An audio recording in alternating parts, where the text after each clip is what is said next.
سلام كما يسمى تافتواتن كبراتن تخطاتلتي ددوي تي في نسع زدالنا لكم حزرتن وانا زينات حزنا لكم قريبنا لنا كتكتاتلنا عند عدمنا بكندي ارستن توتاتهم كنفلم لعلواي بيت فرد تግራይ ናይ 17 ወርሒ ውዝፍ ማህያ መምሃራን ክኽፈል ወሲኖም ኣብ ኩናት ጽንተ ትግራይ ዝተወጉ ተጋደልቲ ትግራይ ብሕጽረት ሕክምና ይሳቀዩ ምህሎም Associated Press ጸብጺቡ መንግስቲ እንግሊዝ ሰላም ከዓምቁን ናብ ግጭት ዘእቱ ነገር ከይህሉ ምስ መንግስቲ ኢትዮጵያ ሕወሓትን ሕብረት አፍሪካን ይሰርሕ ከም ዘሎ ሓቢሩ ቢሮ ባህልን ቱሪዝምን ትግራይ ኣብ ኢድ ውልቀ ሰብ ዝነበሩ 17 ሓድግታት ብውህቶ ከም ዝተቀበለ ገሊጹ መንግስቲ ኢትዮጵያ ልማዓት ኮሪደር በቁልጡፍ ደው ከብል አምኒስቲ ኢንተርናሽናል አተሐሳሲቡ ኤርትራ ኣብ አፍሪካ ተዘሓመቀ አገልግሎት ዝህብ መዕርፎ ነፈርቲ እቱንን ሀገር ተባሂላ ናብ ዝርዝሩ ሰጊርና ኣለና ምስዕለታው ዜናታት ቢንያም ሓድሽ ሰናይ ምክትታል ላዕለዋይ ቤት ፍርዲ ትግራይ ናይ 17 ወርሒ ውዝፍ መሃያ መምሃራን ክኽፈል ወሲኖም ጉዳይ ውዝፍ መሃያ መምሃራን ክሪዝ ጸንሐ ላዕለዋይ ቤት ፍርዲ ትግራይ ክርክር ከሳሲ ማለቱን ማሕበር መምሃራን ትግራይን ተኸሰስቲ ቢሮ ትምህርቲ ቢሮ ፋይናንስ ግዚያዊ ምሕዳርን ሚኒስተር ገንዘብን ፋይናንስን ኣብዘ የለሉ ክሰምዕ ድሕሪ ምጽናሕ 7 ሚያዝያ 2017 ዓመተ ምህረት ውሳነ ሂቡሉሎም ላዕለዋይ ቤት ፍርዲ ትግራይ ጉዳይ ውዝፍ መሃያ መምሃራን አመልኪቱን ዝቀረበሉ ክሲ መርሚሩ ናይ 17 ወርሒ ውዝፍ መሃያ ክኽፈል ብይን በመሃብ ነቲ መዝገብ ክሲ ከዕጾ ውሳነ ሕሊፉሎም በቲ ዝተዋሃበ ውሳነ ዕጉባት ምዃኖም ዝገለጹ መምሃራን እቲ ውሳነ ናብ ተግባር ተሎ ከኣትውን ኣብ ጸገም ዝርከቡ መምሃራን ትግራይ ጸገሞም ክፍታሕ ከም ዝግባን ኣመላኺቶም ኣብ ተኸሲ ቀዳማይ ተኸሳሲ ቢሮ ትምህርቲ ካልኣይ ተኸሳሲ ቢሮ ፋይናንስ ትግራይ ሳልሳይ ተኸሳሲ ግዚያዊ ምሕዳር ትግራይ ራብዓይ ተኸሳሲ ድማ ሚኒስተር ገንዘብን ፋይናንስን እንትኾኑ ራብዓይ ተኸሳሲ ብዘይ ምቕራቡ ጉዳዩ ኣብዘ የለሉ ክረአይ ላዕለዋይ ቤት ፍርዲ ትግራይ ምውሳኑ ዝከርዮም ኣብ ኩናት ጽንተ ትግራይ ዝተወጉ ተጋደልቲ ትግራይ ብሕጽረት ሕክምና ይሳቀዩ ምህሎም Associated Press ጸብጺቡ ብሰንኪ ኩናት ኩለመድያዊ ዕንወት ዝበጽሓ ትግራይ ዜጋታታ ኣደዳ ልመናን ከርፋሕ ናብራን ተቃሊዖም ከም ዘለው መራኸብቲ ሓፋሽ እንዳቃላሓ ጸንሐን ማእኸል ዜና Associated Press ብሶኒ ንጉዳት ኩናት ትግራይ አመልኪቱ ኣብ ዘርጎ ሓበሬታ ብሰንኪ ዝገጠሞም ኣካላዊ መጉዳቲ ንዝኸፈአ ጥዕናውን ማሕበረ ቁጣውን ጸገማት ይቃልዑ ምህላዎም ገሊጹ ቻንድራ ወልደ ሰንበት ንዝተባሃለ ውግእ ተጋዳላይ ዘዘራረበ ትማዕከን ዜና ብሰንኪ መጉዳቱ ንቐጻሊ ህይወቱ ኣብ ዘስግእ ኩነታት ከም ዘሎ እዩ ዝገልጽ ቅድሚ ሕጂ ኣብ ከተማ ሽረ እንዳስላሴ ብስራሕቲ መስተንግዶ ሆቴል ይሰርሕ መንባሩ ዝገለጸ ወዲ 41 ዓመት ተጋዳላይ ቻንድራ ኣብ ኩናት ጽንተ ትግራይ ተሳቲፉ ብሰንኪ ዝበጽሖ መጉዳቲ ሕጂውን ኣብ ኣካላቱ ዘይወጽ ሓጺን ከም ዘለዎ ይገልጽ እንተኾነ ግን ብሰንኪ ኣብ መሰረተ ልምዓት ጥዕና ትግራይ ዝበጽሐ ዕንወትን ካልኦት ምምሕዳራዊ ጸገማትን ተደሪቦም ንሱን ካልኦት ጉዳኣት ብጾትን ንህይወቶም ኣብ ዘስግእ ብርኪ ጥዕና ከም ዘለው እዩ ሓቢሮም ሓደ ካብቶም ብሰንኪ ኩናት መጉዳት ዝበጽሖም ኣሽሓት ተጋደልቲ ትግራይ ዝኾነ ቻንድራ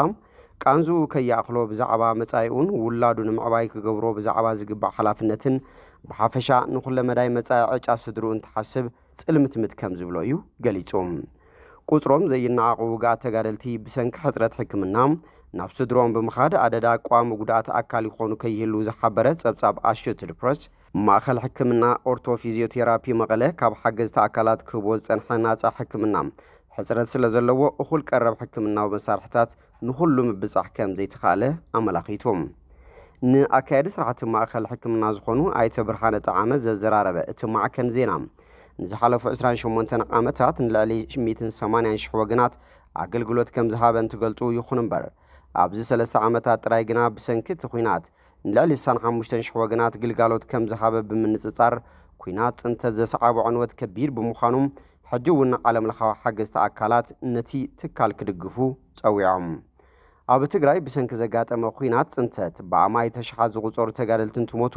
ሚልዮናት ኣደዳ ስደትን ምምዝባልን ንሱ ዝወለዶ ስነ ልቦናዊ ሓስያ ድማ ማዕልያ ዘይብሉ እዩ ዝበለ ጸብጻብ Associated Press ኣብ ትግራይ ብዛዕባ ዘሎ ሰብኣዊ ቅልውላው ኣመልኪቱ እውን ንኮሚሽነር ኣመራርሓ ስጋት ሓደጋ ትግራይ ዶክተር ገብረህይወት ገብረእግዚአብሔር ሓቲትዎም ንሶም እንትምልሱ ኣብ ትግራይ ብሰንኪ ኩናት ዘሰዓቦ ጸገማትን ብፍላይ ካብ መረበቶም ዝተመዛበሉ ወገናት ኣብ ኣዝዩ ክፉእ ኩነታት ምህላዎም ኣብሪሆም ብፍላይ ስእነት ምግቢ መድሓኒትን ካልኦት ግልጋሎታት ሕክምናን ኣብ ልዕሊ ጉዳት ኣካልን ሕዱር ሕማም ዘለዎም ወገናትን ሰፍ ዘይብል ክሳራ ይስዕብ ስለ ዘሎ ትግራይ ኣብ ኣዝዩ ኣጸጋሚ ኩነታት ከም እትርከብ ሓቢሮም ዛጊድ ድማ ብዙሓት ወገናት ፀሓይ ብዛዓረበት ቁጽሪ ተስፋኦም እናተጸንቀቐ ይኸይድ ስለ ዘሎ ማሕበረሰብ ዓለም ቆላሕታ ክገብር ከም ዝግባእ እቲ ማዕከን ዜና ኣተሓሳሲቡ መንግስቲ እንግሊዝ ሰላም ከዓምቁን ናብ ግጭት ዘእቱ ነገር ከይህሉ ምስ መንግስቲ ኢትዮጵያ ሕወሓትን ሕብረት ኣፍሪካን ይሰርሕ ከም ዘሎ ሓቢሩ ድሕሪ ስንብት ኣይተ ጌታቸው ረዳ ህልው ኩነታት ትግራይን ቅዋም መንግስቲ እንግሊዝን ኣመልኪቱ ካብ ኣባል ፓርላማ እንግሊዝ ዝኾኑ ሎርድ ዴቪድ ኣልተን ንቤት ጽሕፈት ጸሓፊ ጉዳያት ወጻኢ ኮመንዌልዝን ልምዓትን ዘቕረቡ ሕቶ ኣብ ዝተዋሃበ ምላሽ መንግስቲ እንግሊዝ ሕጂውን ሰላም ዘዕምቁ ርክባት ይገብር ከም ዘሎ የመላኽት ንቅዋም መንግስቶም ኣመልኪቶም ምላሽ ዝሃቡ ኣብ ፓርላማ ዓዲ እንግሊዝ ተወካሊ መንግስትን ሚኒስትር ልምዓትን ኮመንዌልዝን ሎርድ ኮሊንስ ዓባይ ብሪጣንያ ኣይተ ጌታቸው ረዳ ካብ መዝነቶም ቅድሚ ምልዓሎም ኮነ ድሕሪ ምስንባቶም ኢሉ እውን ንዕኦም ዝትኩ ጀነራል ታደሰ ወረደ ሰላም ኣብ ዘዕምቁ ጉዳያት ኣተኲራ ትሰርሕ ከም ዝነበረትን ከም ዘላን ሓቢሮም መንግስቲ እንግሊዝ ሰላም ከዓምቁን ናብ ግጭት ዘእትዉ ነገራት ከይህሉ ምስ ሓድሽ ፕሬዚዳንት ግዜያዊ ምሕዳር ትግራይ መንግስቲ ኢትዮጵያ ሕወሓትን ሕብረት ኣፍሪካን ይሰርሕ ከም ዘሎ ብቐጻል እውን ከም ሰርሓሉን ኣረጋጊጾም መንግስቲ እንግሊዝ ግጭት ከይለዓልን ሰላም ከዓምቁን ምስ ኩሎም ወገናት እናሰርሐ ከም ዝኾነ ዝገልጽ ሎርድ ኮሊንስ ተመዛበልቲ ናብ መረበቶም ክምለሱን ዳግመ ጽንበራ ተጋደልቲ ክካየድን ንዘላቕ ሰላምን ዳግመ ህንጸትን ትግራይ ኣብ ደቂ ኣንስትዮ ትኩረት ገይሮም ዝሰርሑ ትካላት ይሰርሕ ከም ዘሎ ኣፍሊጦም እንግሊዝ ብሕብረት ኣፍሪካ ዝተመርሐ ስምምዕ ተጻብኦ ዶ ምባል ከም እትድግፍ ንኻልኣይ ምዕራፍ ስራሕቲ ጉጅለ ክትትልን ትግበራ ውዕሊ ፕሪቶርያ ሕብረት ኣፍሪካ ንምስላጥ 155,000 ፓውንድ ከም ዝመደበት ኣፍሊጦም ሎርድ ኮሊንስ ኣብ ጉዳይ ውጥጥ ኢትዮ ኤርትራን ዘቀረበሎም ሕቶን ትምልሶም ኣብ መንጎ ክልቲኦም ወገናት ዘሎ ምትፍናን ንኻድእ መንግስታት እንግሊዝ ምስ ኩሎም ብላዕለዎት ሓለፍቲ መንግስቲ ብርኪና ዘተይ ከም ዝኾኑ ብምግላጽ ኣብ ቀረባ እዋን ምክትል ቀዳማይ ሚኒስትር እንግሊዝን ኣብ ኢትዮጵያ ኣብ ዘካየዱ ውዑደትን ዝጉዳይ ከም ዘተይሉ ባዕሎም ሎርድ ኮሊንስ ምስ መንግስቲ ኢትዮጵያ ከም ዝተዛተዩን ሓቢሮም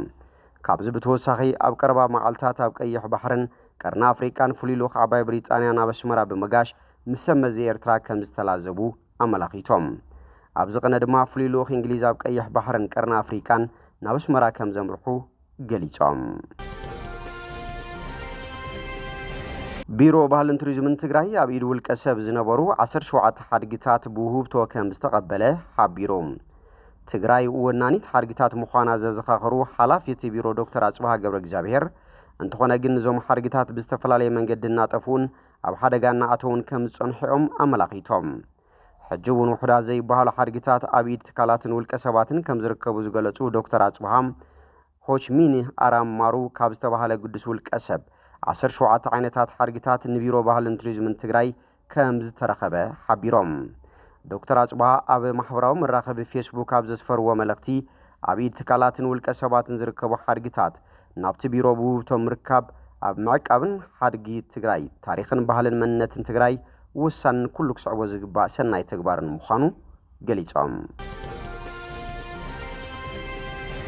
መንግስቲ ኢትዮጵያ ልምዓት ኮሪደር ብቕልጡፍ ደው ከብል ኣምኒስቲ ኢንተርናሽናል ኣተሓሳሲቡ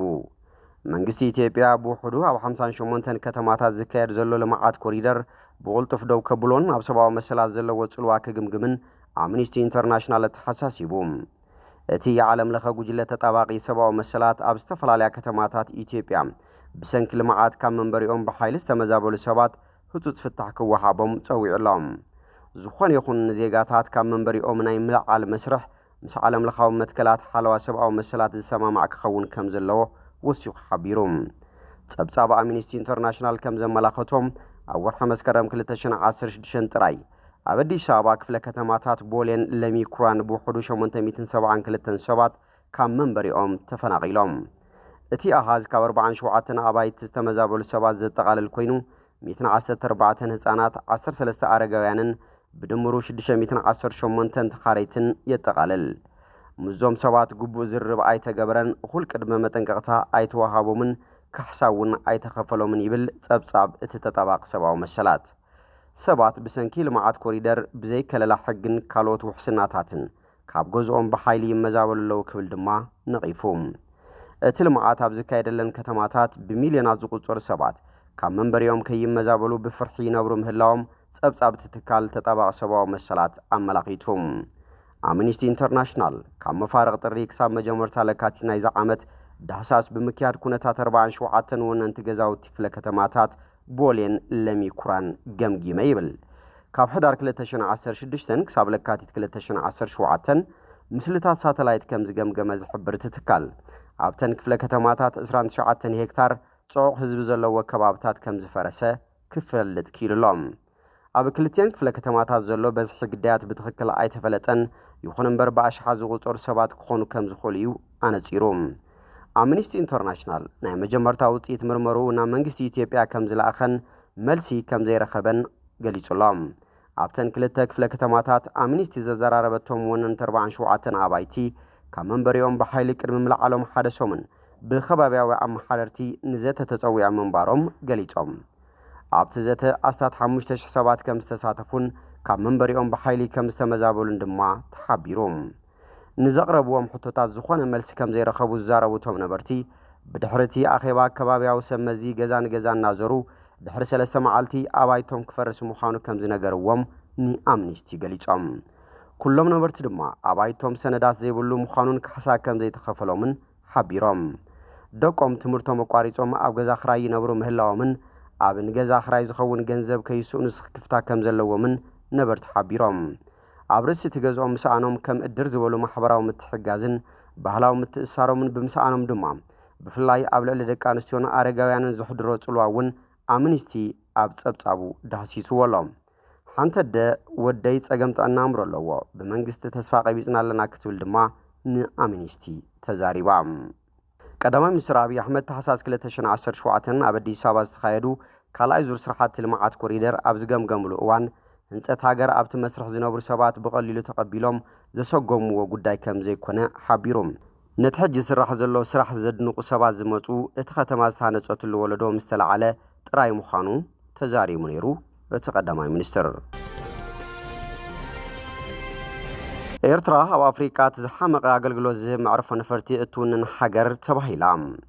ኤርትራ ኣብ ኣፍሪቃ ዝሓመቐ ኣገልግሎት ዝህብ መዕርፎ ነፈርቲ እትውንን ሃገር ተባሂላ ካልኣይ ደረጃ ሒዛላ ግሎባል ፋየር ፓወር ዝተባሃለ መጽናዕታዊ ትካል ብዘቕረቦ ናይ 2025 ቋጽራ ፈረንጂ ጸብጻብ ሃገራት ኣብ ኣፍሪቃ ዝሓመቐ ኣገልግሎት ዝህብ መንገዲ ኣየር እትውንን ሃገር ተባሂላ ቀዳማይ ደረጃ ዝሓዘት ሴራሊዮን ክትከውን እንከላ ኤርትራ ካልአይቲ ቤኒን ድማ ሳልሰይቲ ተሰሪዐን ይርከባ እቲ ትካል ከም መምዘን ዝተጠቐመሉ ነጥብታት እቲ መዕርፎ ነፈርቲ ዝህቦ ኣገልግሎት መጓዓዝያ መጸበይ ገያሾ ዝውንኖ ኣገልግሎታት ምቹእነትን ቱሪዝምን ንግድን ዝኣመሰለ እዩ በዚ መምዘንታት እቲ መዕርፎ ነፈርቲ ኣስመራ ኣብ ኣፍሪቃ ዝሓመቐ ተባሂሉ ኣብ ካልኣይ ደረጃ ተሰሪዑሎም ኣብ ኣፍሪቃ ዝበለጸ ኣገልግሎት ዝህብ መዕርፎ ነፈርቲ እትውንን ተባሂላ ቀዳማይ ደረጃ ሒዛ ዘላ ሃገር ደቡብ አፍሪካ እያ ኣህጉራዊ መጽናዕታዊ ትካል ግሎባል ፋየር ፓወር ብጀካ መዕርፎ ነፈርቲ ኣብ ደረጃ ወታደራዊ ዓቕሚ ሃገራት እውን ዝርዝር ኣስፊሩሎም በዚ መዳይ እዚ ድማ ኤርትራ ካብ 145 ሃገራት ኣብ መበል 120 ተሰሪዓ ትርከብ ምባርከስ ፍትዋትን ክቡራትን ተኸታተልቲ ደደቢት ቲቪ ንሰዓት ዘዳልናልኩም ዜናታት ነዚኦም ይመስሉ ስለትምክታልኩም ኣመስጊና ብኻልኦት ክሳብ ንራኸብ ሰሰናይ ንዓኹም